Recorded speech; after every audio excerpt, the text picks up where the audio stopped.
Hello everyone, today we will discuss BSN number. Let's start. To discuss a very important topic which will help you to begin your journey in the Netherlands, but before that do not forget to subscribe my channel, so you get a notification whenever I drop a new video. So today we are going to talk about the BSN number. If you're coming to the Netherlands for more than 4 months, you will need to get yourself and your family members registered in the personal record database in the municipality of the city which you intend to live in. So, once you are registered in this BRP, you will be allotted a BSN. The BSN is a unique citizen service number used to deal with the Dutch authorities in the matters related to your taxes, your health care, insurance, education, etc.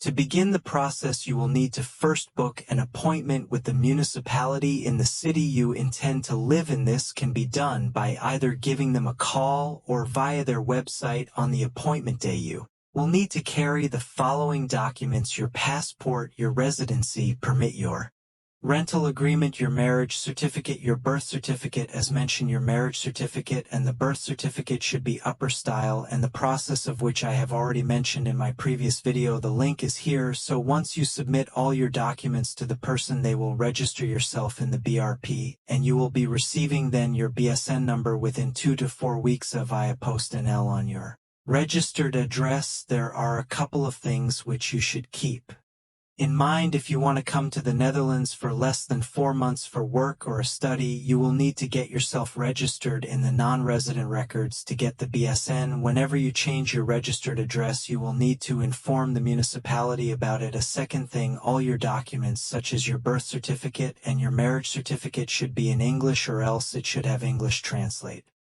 And then it should be get upper style. And the last one, if you fail to get yourself registered in the BRP, a fine of around 325 euros will be imposed on you. This brings us to the end of today's topic, but landing your first rental house in Netherlands is tough. Therefore, I'm going to make my next video in how you can find your house in Netherlands, so stay tuned. Until then, take care, and please don't forget to like and subscribe my channel and turn on notifications.